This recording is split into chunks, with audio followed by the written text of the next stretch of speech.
स्वागत है आप सभी भाई बहनों का हमारी आज की सच्ची खबर में। सभी भाई बहनों से कहना चाहूँगी जो भी नए भाई बहन जुड़े तो वीडियो को जल्दी से जल्दी लाइक कर लें, चैनल को सब्सक्राइब कर लें और अधिक से अधिक बहनों तक शेयर करें ताकि उनको भी समय से जानकारी मिल सके और हर काम उनके समय से पूरे हो सकें।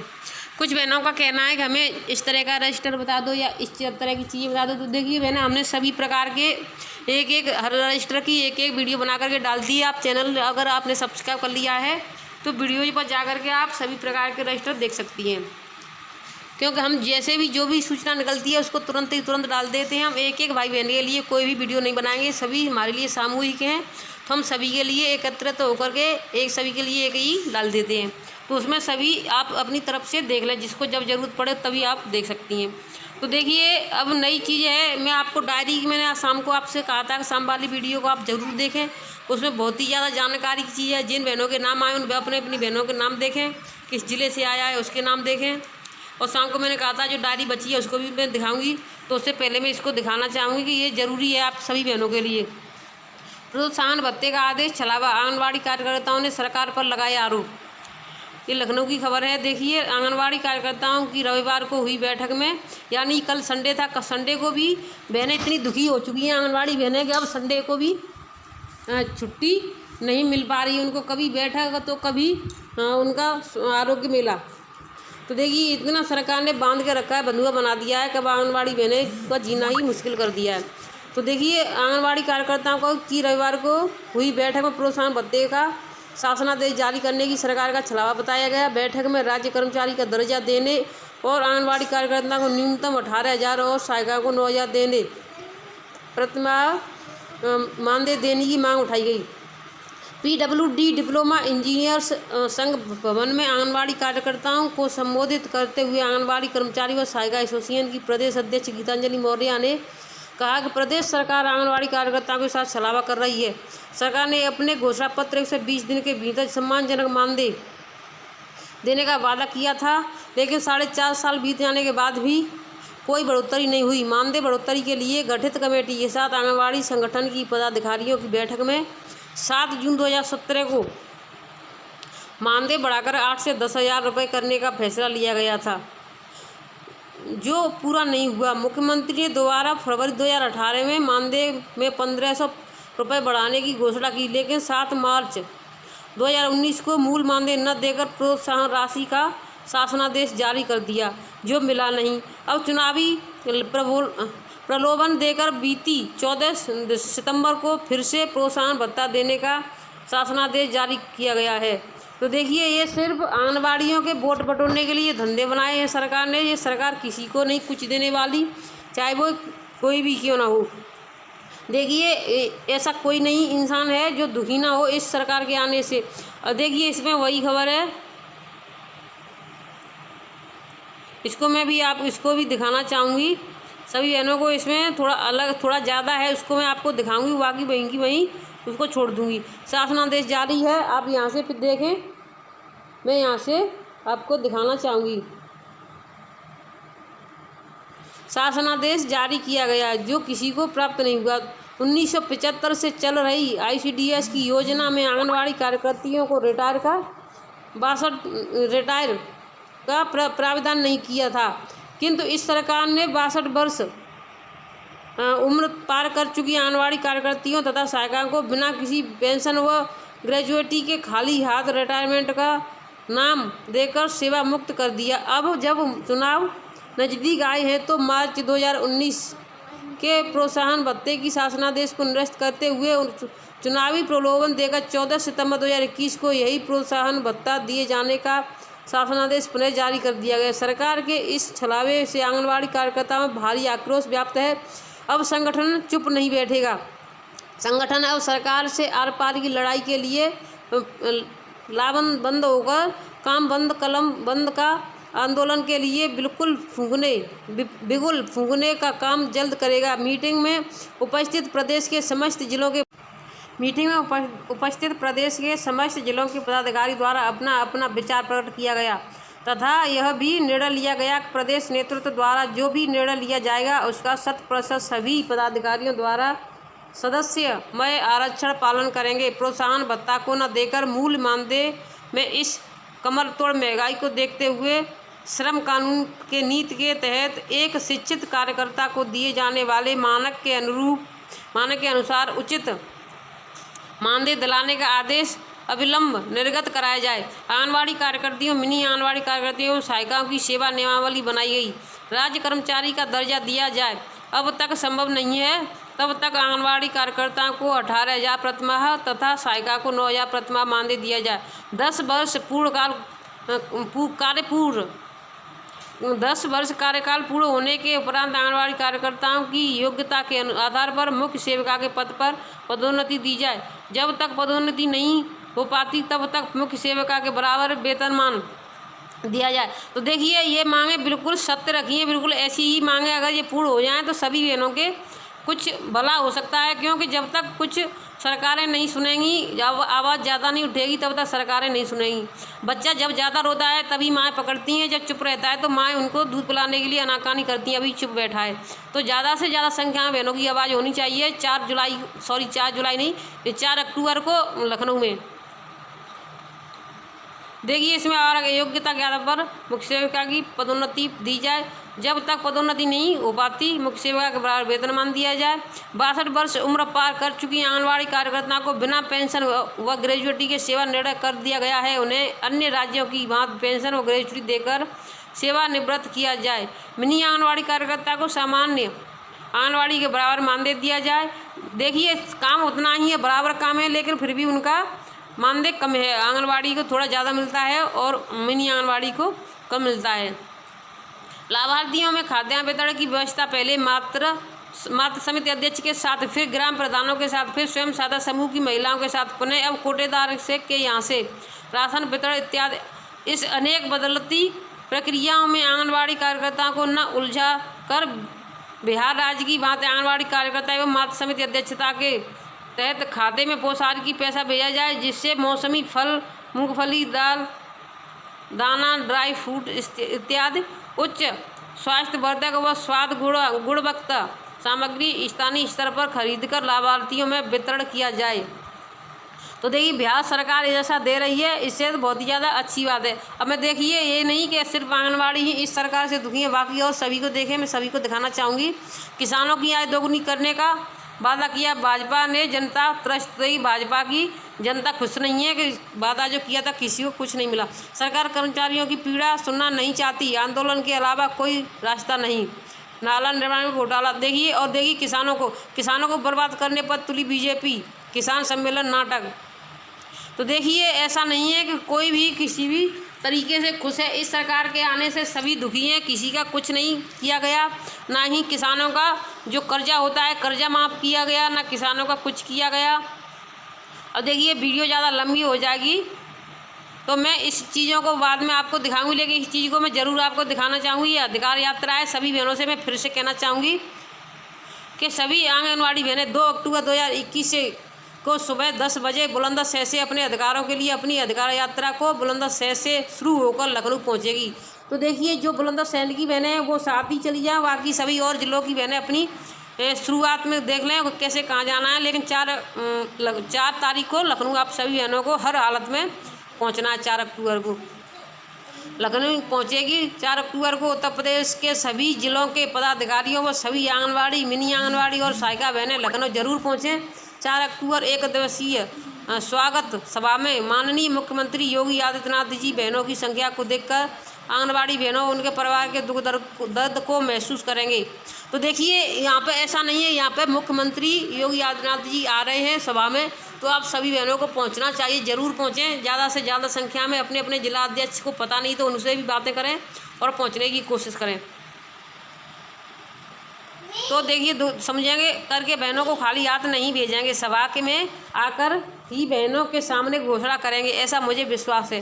तो देखिए, सभा में आकर क्या घोषणा करेंगे क्या नहीं करेंगे, ये सब आप उसी समय वहाँ पर देखना। अब मैं आपको यहाँ से आगे डायरी बताना चाहूँगी, तो आप वीडियो में बने रहें, वीडियो को लास्ट तक देखें। और अब आपको इसी में मैं वीडियो दिखाना चाहूँगी कि आपकी जो डायरी बची थी, तो वहाँ से डायरी शुरू करती हूँ। बहनों को सामने घोषणा करेंगे, ऐसा मुझे विश्वास है। हमारी कुछ बहनें बहुत ज़्यादा कंफ्यूज हैं। सरकार ने इस समय क्योंकि अधिकार यात्रा की ज़ोर शोर से तैयारी चल रही है। अब ये अधिकार यात्रा कौन निकाल रहा है, मैं आप सभी बहनों को एक बार फिर से बताना चाहूँगी। आपकी जो सावित्री चौधरी हैं, जिन्होंने जनसंख्या नियंत्रण कानून बनाने के लिए बहुत कई वर्षों से मेहनत की और उनके साथ और हैं, तो वही अब इस चीज़ के लिए आंगनबाड़ी बहनों की हक के लिए भी लड़ाई लड़ना चाह रही हैं। तो आप सभी बहनों को इस चीज़ की खुशी होनी चाहिए कि हमारे लिए हमारे जो संगठन थे, नेता थे, उन सभी ने अभी तक कुछ नहीं हो सकता इनके कहने से या इनके एक साथ पहुंचने से। आप सभी बहनें इनका एक साथ समर्थन दें, सब साथ चलें तो कुछ हो सकता है। क्योंकि अपना अधिकार, हम किसी से भीख मांगने नहीं जा रहे हैं, अपना अधिकार है, जो हम मेहनत करते हैं उसका अधिकार हमें चाहिए, चाहे कुछ भी हो। तो देखिए, अधिकार यात्रा को जो तैयारी चल रही है, इसलिए आंगनबाड़ियों को गुमराह करने के लिए 1500 रुपये बढ़ाने की घोषणा की है, जो प्रोत्साहन राशि है। गुमराह कर दिया है, बहनें कह रही हैं, अब तो मानदेय बढ़ गया, अब क्या ज़रूरत है कुछ करने की। तो देखिए, ऐसा कुछ नहीं है, मानदेय आप सभी बहनों का बिल्कुल नहीं बढ़ाए। मैं आप सभी से कहना चाहूँगी इस चीज़ आप सभी ध्यान रखें कि इस यात्रा को ना छोड़ें। 4 अक्टूबर को ज़्यादा से ज़्यादा बहनें लखनऊ में पहुँचें। शायद मुझे बता दिया था, मुझे इतना याद तो नहीं है कहाँ तक बता दी, लेकिन फिर भी मैं यहाँ से बताना चाहूँगी। 16 से 21 अगस्त 9 से 11 माह के बच्चे, ऊपरी आहार, मात्रा, विविधता, ऊर्जा युक्त एवं मासिक वजन। 9 से 11 माह के बच्चे को कितना भोजन देना चाहिए आप सभी को पता है, 4 बार दिन में, कम से कम 4 बार 100-100 ग्राम। तो देखिए, इसका आप स्क्रीनशॉट ले लें। इसके बाद में आ जाता है आपका 23 से 28 अगस्त 1 से 2 वर्ष के बच्चे, आहार, मात्रा, विविधता, ऊर्जा युक्त एवं मासिक वजन। 12 माह पूरे होने वाले बच्चों को दिन में कम से कम 4 बार खाना दें और अतिरिक्त रूप से 2 बार नाश्ता देने की सलाह दी। स्वास्थ्य एवं स्वच्छता पर चर्चा और वजन BMI। तो देखिए, ये है, इसका भी आप सभी मैंने स्क्रीनशॉट ले लें और इसको अब आराम से आप बना लें। ये 23 से 28 अगस्त का है। इसके बाद में आपका आ जाता है माह सितंबर आ गया। सितंबर का है, आप सभी बहनों को सितंबर की चिंता थी, तो ज़रूरी नहीं सितंबर, आपको 1 जुलाई से ही ये सभी काम करने हैं। माह सितंबर 2021, जीवन के पहले 1000 दिन गोल्डन डे। तो आप सभी को पता है 1000 दिन अगर सभी महिलाएं देख रेख कर लेंगी तो आप उनका बच्चा कभी कुपोषित नहीं होगा। तो आपको ये उनको समझाना है। 1 से 4 सितंबर पोषण वाटिका। पोषण वाटिका के माध्यम से बच्चों में कुपोषण और गर्भवती महिलाओं के एनीमिया को दूर किए जाने के उद्देश्य हैं। पोषण वाटिका में लौकी, तोरई, भिंडी, नींबू, पालक और अमरूद, सहजन की पत्ती लगाकर विकसित किया गया। तो देखिए, सभी प्रकार के पेड़ लगाए हैं पोषण वाटिका में, यही है जिनको खाएंगे गर्भवती महिलाएं, बच्चे, तो इनका कुपोषण जल्दी खत्म होगा। सहजन का पेड़ सबसे ज़्यादा गुणकारी होता है, उनमें सबसे ज़्यादा आयरन होता है। 6 से 11 सितंबर साफ सफाई और स्वच्छता पर चर्चा। मातृ समिति की बैठक के दौरान स्वच्छता पर चर्चा। समितियों में 4 आप लाइन काट लें, उसमें अलग अलग लिखना है। पहले में अनुश्रवण समिति की बैठक, बाढ़ निगरानी समिति बैठक, मातृ समिति और सुपोषण स्वास्थ्य मेला। तो ये सभी बहनें आप कार्य कर रही हैं, तो ये वही कार्य लिख कर दिखाए गए हैं। अब आप आगे देखें, 13 से 18 सितंबर बीमार बच्चों की देखभाल, टीकाकरण एवं दस्त नियंत्रण। 6 माह के प्रथम बुधवार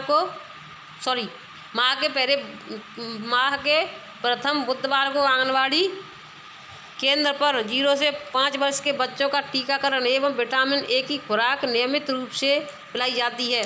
तो आप सभी है ना लिखें इसको ध्यान से, मैं ज़्यादा जल्दी बोल रही हूँ, लेकिन आप आराम से लिख लें, इसका स्क्रीनशॉट ले सकती हैं आप सभी बहनें। गर्भवती एवं किशोरियों का टीकाकरण दूसरा पॉइंट है आपका।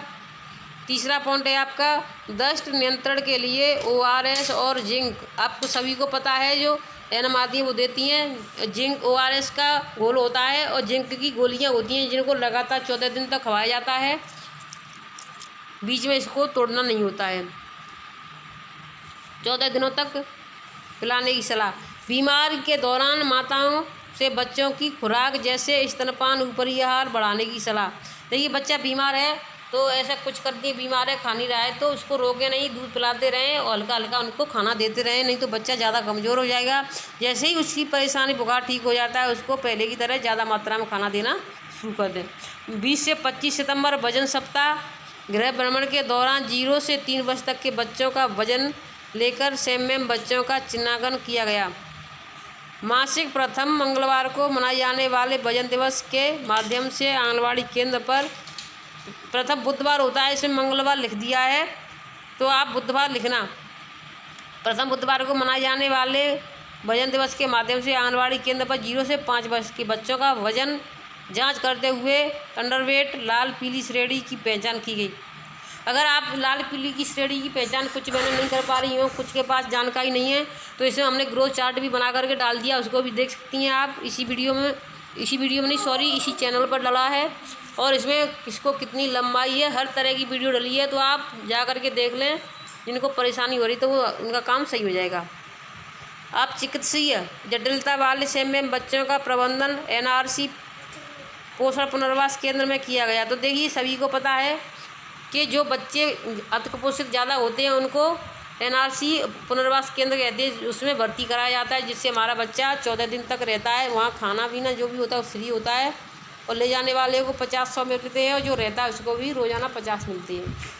तो ये सभी बहनें आप वहाँ पर समझाएं अपने सर्वे में। तो कुछ बच्चे ऐसे होंगे जो उनको भर्ती भी कर। 27 सितंबर से 1 अक्टूबर किशोरियों में एनीमिया के बचाव हेतु विभागीय आय। तो विभागीय आय कितनी होनी चाहिए, ये भी गाँव वालों को जागरूक करना चाहिए कि जब तक लड़की 18 साल की ना हो जाए उससे पहले उसकी किसी भी तरीके से शादी ना होनी चाहिए। किशोरियों में एनीमिया के कारणों और उससे होने वाले परिणामों के विषय में चर्चा की जाए। देखिए, मैं धीरे धीरे बोल रही हूँ इसलिए क्योंकि आप लिख सकती हैं। इसका स्क्रीनशॉट लेंगे तो आपको थोड़ा कम दिखाई देगा, वैसे ही कलर है, वैसे ही कलर से लिख दिया गया है। और साथ ही साथ विभाग की आयु क्या होनी चाहिए, इस पर भी विचार विमर्श किया गया, उनको बताया गया। आप ज़रा ऐसा नहीं कि मैं इतना शॉर्ट में थोड़ा थोड़ा लिखा है तो आप भी इतना ही लिखें। आप इसमें 1-2 कड़ी जितना भी बढ़ाना चाहें बढ़ा सकती हैं कि बच्चे की उम्र कितनी होनी चाहिए, लड़की की उम्र कितनी होनी चाहिए, इसमें लिख भी सकती हैं। तो लिखने से आपको ज़्यादा जानकारी होगी। 2 अक्टूबर 2021 को पुरस्कार दिवस। तो देखिए, सभी आपका काम हो जाएगा। तो मैंने आपको जो कल वाली शाम की वीडियो दिखाई है वह पुरस्कार दिवस की ही है। 30 सितंबर को होने वाला है, कुछ बहनों का 2 अक्टूबर को होगा। तो आप अपने कुछ जिलों के नाम कल वाली वीडियो में आ चुके हैं और कुछ के नाम अभी आए नहीं है। जिन जिलों के नाम आएंगे हम उनकी वीडियो भी आपको यहाँ पर दिखाएंगे। तो आप सभी बहनें हर वीडियो देखेंगी तभी आपको जानकारी मिल पाएगी। आप कमेंट में पूछेंगी तो हम एक को कमेंट का जवाब भी नहीं दे पाएंगे, क्योंकि हमें भी बहुत सारे काम होते हैं। अब देखिए, गृह भ्रमण के दौरान परामर्श देने के लिए सुनो, समझो और समाधान करो। ये भी आपकी मैडम ने डाला था, तभी डाल रही थी, तभी उसमें से ये भी। क्या बच्चे को ऊपरी आहार की शुरुआत की गई? आपका दूसरा इसी में देखिए आगे है, क्या क्या खिलाया जा रहा है। इस चीज़ का भी आप अगर बैठ के किसी से बात करेंगी तो समस्या का समाधान अवश्य निकल के आएगा। समस्या का समाधान। दूसरा पॉइंट आपका, बच्चों को खाने में क्या दिया जा रहा है, इसी के सामने सही मात्रा में। घर का खाना, पोषाहार या फिर बाहर का खाना, ये इस चीज़ का भी आपको ध्यान रखना है। खिलाया जा रहा है कि नहीं, सही मात्रा में खाना खिलाया जा भी रहा है या नहीं है। अब तीसरा पॉइंट आपका है, बच्चों की आय के अनुसार कितनी बार खिलाया जा रहा है। देखिए, जैसे आपका बच्चा अभी छोटा है तो 1 कटोरी दूध से कम चल जाता है, लेकिन बड़ा हो जाएगा तो आप 1 की बजाय 2 कटोरी दूध पिला देंगे, फिर भी उसका काम नहीं चलेगा, क्योंकि उसको ठोस आहार की ज़रूरत है। अर्ध ठोस आहार की, पहले छोटा होता तो अर्ध ठोस की, उससे बड़ा हो जाता ठोस आहार की, जैसे रोटी, दलिया, खिचड़ी, जो भी होता है घर में सभी कुछ खाता। क्योंकि छोटा बच्चा होता है तो उसे ना अर्ध की होती है ना ठोस की होती है, सिर्फ दूध से उसका काम चल जाता है। तो बच्चे की आय के अनुसार मिल रहा है कि नहीं मिल रहा है, कितनी बार खिलाया जा रहा है, इस चीज़ का भी ध्यान रखें। भोजन की मात्रा तथा उसे कितनी बार आहार दिया जा रहा है, समस्याओं को पहचानें। तो देखिए, भोजन की मात्रा कितनी है और कितनी बार दिया जा रहा है। अगर दिया भी जा रहा है, जैसे वो 4 बार खाना खिला रही हैं, मैं आपको बताना चाहूँगी, जैसे 4 बार वो खाना खिला रही है, लेकिन खिला ऐसा रही है जिससे कि बच्चे के शरीर के अंदर कुछ उसका विकास नहीं हो पा रहा। जैसे उन्होंने 4 बार दिन में दूध पिला दिया, या फिर कुछ ऐसा खिला दिया जिसमें आयरन की, जैसे कि उनको खिचड़ी खिला दी 4 बार। तो ऐसा ना करें, बच्चे को स्वाद के अनुसार खिलाएं, जिससे बच्चे का स्वाद चेंज होगा तो बच्चा अच्छे से खाएगा। और उसमें दलिया खिचड़ी में कितना ही 1 चम्मच घी की जरूर डालें, जिससे कि बच्चा आराम से, बच्चे के फैट बढ़ेगा तो बच्चे के अंदर और भी मजबूती बनेगी। तो देखिए, वीडियो अच्छा लगा हो तो वीडियो को लाइक करें, चैनल को सब्सक्राइब करें और भी अधिक से अधिक बहनों को जोड़ें। और और 4 तारीख को लखनऊ अधिकार यात्रा में पहुंचना ना भूलें। आपके अधिकार हैं, अगर आप जाएंगी तभी आपका मानदेय बढ़ेगा, नहीं कुछ नहीं होने वाला है। 5,500 में आप अपना खून निकालते, खून पसीना बहाते रहो, और ना आपका काम चलेगा ना आपके परिवार का काम चलेगा। महंगाई इतनी कमर तोड़ हो गई है कि आप एक समय का पूरे परिवार को अच्छे से खाना भी नहीं खिला पाएंगी, बच्चों की पढ़ाई लिखाई और कपड़े तो बाद की बात है। तो सभी बहनों से रिक्वेस्ट करना चाहूँगी, ज़्यादा से ज़्यादा संख्या में 4 अक्टूबर को लखनऊ पहुँचना ज़रूरी समझें और अपनी जिम्मेदारी समझें। आप जाएं, अपनी सहायिका को भी साथ लेकर के जाएं। धन्यवाद।